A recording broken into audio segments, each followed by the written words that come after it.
le test de la nouvelle MT-09 SP, roadster Yamaha haut de gamme, sublimé par des éléments de suspension et de freinage plus sophistiqués, plus racing, à commencer par ces étriers de frein, un radio monobloc de chez Brembo, des Stilma, la même référence que sur des superbikes, tandis qu'à l'arrière, c'est Öhlins qui est à la manœuvre avec un amortisseur réglable dans tous les sens.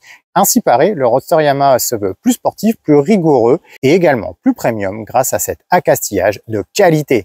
Le tout s'accompagne d'une robe exclusive repris à la R1M, une robe donc grise, bleue et noire du plus bel effet, par ailleurs soulignée par un traitement poli du bras oscillant en aluminium, le tout en accord avec un niveau de présentation générale de bonne facture sur cette moto, souvent critiquée à sa sortie pour sa finition grossière. Désormais, les câbles et taurons sont correctement acheminés, les traitements de surface soignés, les soudures grossières, ça c'est terminé, le régulateur tout dégueu par ici la sortie. Bref, la moto présente bien dans cette version SP qui reçoit par ailleurs un traitement DLC sur sa fourche. Alors ce traitement DLC, c'est en fait une couche qui est appliquée sur les plongeurs. Ici, elle est noire et qui va améliorer le coulissement justement des plongeurs et par ailleurs améliorer aussi leur vieillissement puisque ça va les protéger de l'oxydation. Ça rajoute également un petit cachet à la fourche alors que ces fourreaux dorés avaient déjà une connotation racing.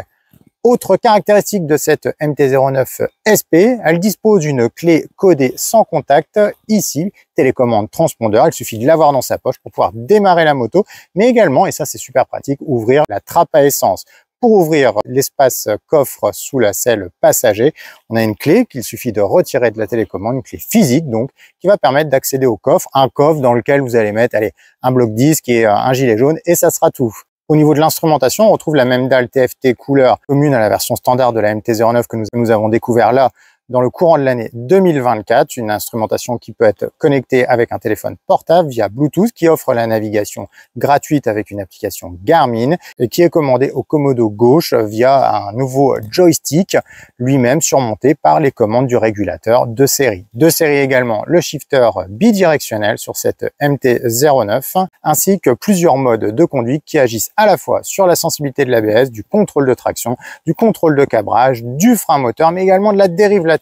Quelque chose d'assez complet que la MT-09 a chippé en réalité à la R1. Cette MT-09 SP, c'est donc une MT-09 en tenue de sport, tandis que son moteur et son cadre restent strictement identiques à la version standard, à savoir un 3 cylindres en ligne de 890 cm3 qui développe 119 chevaux, 93 Nm. C'est exactement le même que sur la version d'origine, un moteur vigoureux. On retrouve un châssis périmétrique en aluminium avec un empattement court de 1430 mm, une hauteur de selle de 825 mm et un réservoir de 14 litres. Tout ça est semblable à la version d'origine. C'est d'ailleurs un petit regret qu'on peut exprimer, c'est que finalement ces évolutions sont comptées et se réduisent essentiellement donc à son système de freinage et son amortisseur arrière. Est-ce que ces évolutions suffisent à légitimer la hausse de prix de 2000 € par rapport à la version standard, puisque cette SP s'affiche à 12 799 € contre 10 799 € pour la version d'origine? Voici nos réponses. Guidon en main, sans surprise, on retrouve exactement le même comportement que sur la MT-09 2024, à savoir donc une moto qui s'est roadsterisée dans son ergonomie avec un guidon plus bas, plus étroit, également des repose-pieds qui ont été déplacés vers l'arrière, un petit peu abaissés. Notez que ces éléments, guidon et repose-pieds, sont réglables sur deux hauteurs différentes afin d'améliorer la position pour tous. Un pilote d'1,75 m comme moi touche le sol des deux côtés à plat, donc l'accessibilité est bonne sur cette moto, ainsi que sa vivacité. La MT-09, ça a toujours été une moto très alerte, ça n'a pas changé en 2024, même si elle a pris un petit peu de poids, 194 kg dans cette version SP. C'est une moto vive qui se place très facilement d'un angle à un autre, avec laquelle on s'amuse beaucoup, qui est réactive.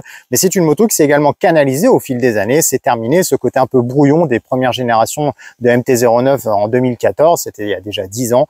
Aujourd'hui, on a quelque chose de très rigoureux, bien posé, avec beaucoup de renvoi de sensation du train avant et une bascule avant-arrière en termes d'amortissement qui est particulièrement soignée, surtout sur cette version SP qui gagne donc en maintien grâce à son amortisseur Öhlins qui lui procure une tenue de cap de premier ordre, surtout à haute vitesse. Ça, c'est vraiment le gap qu'on peut sentir par rapport à la version d'origine. Lorsqu'on l'emmène à très vive allure, eh bien la moto, elle garde son cap, elle a des réactions super saines, elle est posée sur sa trajectoire, on peut raccélérer comme un gros cochon et freiner comme un porc. Si vous me permettez ces métaphores dignes du salon de l'élevage, eh bien c'est vrai que cette moto, on se régale à son guidon grâce à cette précision supplémentaire. Le train avant est rivé sur l'angle. Je me souviens qu'Yamaha a beaucoup travaillé sur ce point et a notamment retravaillé la rigidité latérale de son châssis en 2024 pour justement arriver à ce résultat. Une moto très performante puisque facile à inscrire en courbe, très rigoureuse sur l'angle et diaboliquement performante en sortie de courbe, puisque si le moteur est strictement identique à la moto d'origine, on ne peut pas vraiment dire que c'est un défaut,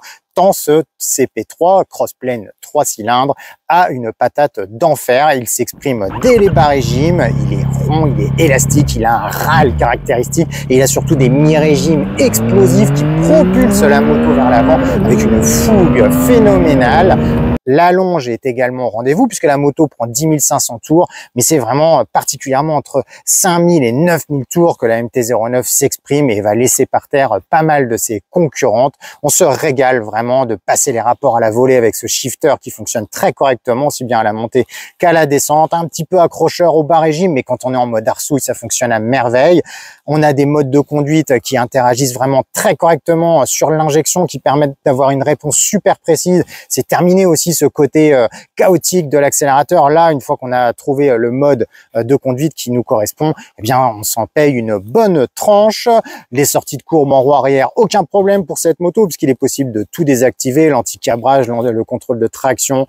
Une moto plaisir, une moto plaisante et une moto qui freine aussi l'enfer grâce à des étriers monoblocs et des étriers qui procurent beaucoup de puissance, mais également un super dosage grâce au maître cylindre en position radiale. Il suffit de le presser d'un seul doigt pour convoquer déjà une puissance de ralentissement considérable. Le tout est facile à gérer et par ailleurs sous surveillance d'un ABS sensible à l'angle, lui-même renseigné par une centrale à inertie. Bref, là on est sur le top du top en termes de matos électronique et force est de constater que ça fonctionne diablement bien. On a une MT-09 standard qui est déjà super rigolote. Cette MT-09 SP en offre plus en vocation sportive. Cela se traduit aussi par un petit peu de compromis réalisé sur l'amortissement, puisque effectivement cette rigueur supplémentaire à l'offre, ce maintien supplémentaire de l'amortisseur Öhlins, il se fait ressentir en termes d'absorption des chocs. Par exemple en ville, sur des pavés ou sur des petites routes un peu défoncées, c'est une moto qui va davantage vous secouer. Cependant, et c'est un détail qui est très important et qui souligne la qualité justement des éléments de suspension de cette MT-09, ok, elle vous secoue. Par contre, elle garde son cap. Les mouvements de suspension, justement, sont très bien canalisés.